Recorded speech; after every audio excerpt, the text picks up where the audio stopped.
Hey everybody, it's Phoebe from Quilted Pig, and welcome to Lunch with Phoebe. I'm glad you're here today.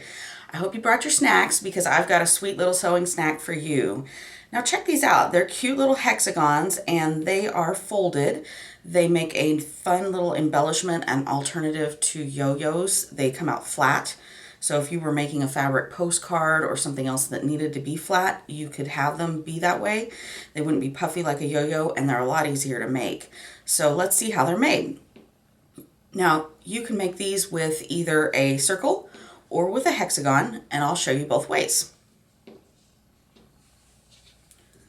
To start out, for the circle one, I used my button coaster as a template. And you can see this is a little over 3.5 inches in diameter, and so it makes the perfect size for this. So what we start out with is a circle, and first thing we need to do is press it to make both an equator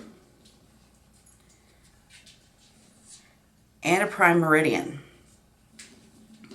so that we have those creases. So you can see that. Now from the creases, we're going to take one crease, point it towards yourself, and then fold it away from you so that this crease lines up just past that center point in the middle. And we'll give it a crease. And then we turn, and it doesn't matter if you turn clockwise or counterclockwise, you're just going to go the same way the whole way around. Now this point that we created here by that crease, we're going to take it and point it towards the middle. And again, we're just going to cross just barely over that point in the middle. And we'll give it a press again. And turn again. Give it a little crease, a little turn. Put that point towards the middle again. Isn't that cute? It looks like a little takeout container. And then the point goes into the middle again.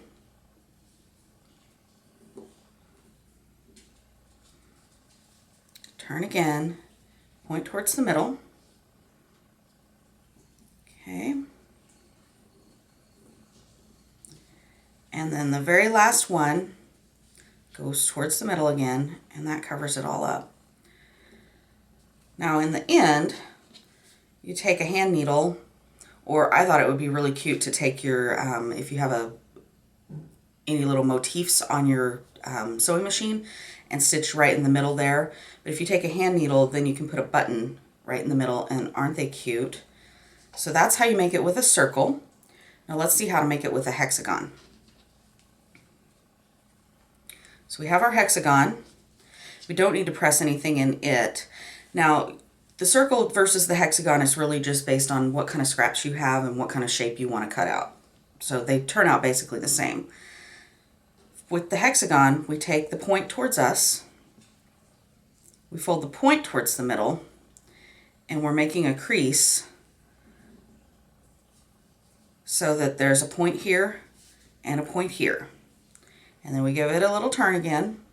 Once again, it doesn't matter which direction you go, they're just going to go all the same all the way around. That's what makes the little pinwheel effect in the middle. Fold it down again towards the middle, and again, you're making this little point over here. Turn it again, point towards the middle, point it again, point towards the middle. And we're going to do that 2 more times. Now for this hexagon, I used my Marty Michelle hexagon templates, but you could certainly use one of the other methods that I describe in my video about how to cut hexagons with a template or a ruler, just a regular ruler. So that way you could change your size up. These, with this size, this one's a little bigger than some of them that I've made, but I figured it showed up better on camera. So again, we've got a cute little thing that we take a little simple stitch in the middle to just fix it up, and then you can put a button or something else on there. So let's see a few examples of what we can make with this. So I have made a little pin cushion here, which all I did was some scraps from the same fabric, sewed it together. I stuffed this one with walnut shells but you could use regular stuffing. This top piece is quilted, and then I actually, after I stitched the little stitch in each of these, I hot glued them to the pincushion and then hot glued the buttons on top. I thought that came out really cute. And then next, I have this, and remember at the beginning when I said you can make fabric postcards? This is a business card holder, but you can see how nice and flat that turns out for you, and it's still usable. And again, I stitched it, did the single stitch, and then I hot glued it onto the card and hot glued the button on top. You could definitely do a buttonhole stitch or something else around these decorative, but I was looking for something more dimensional. So thank you for joining me today. I hope that you'll come back next time. I enjoyed lunch with Phoebe, and I hope you do too. Thanks again. Bye-bye.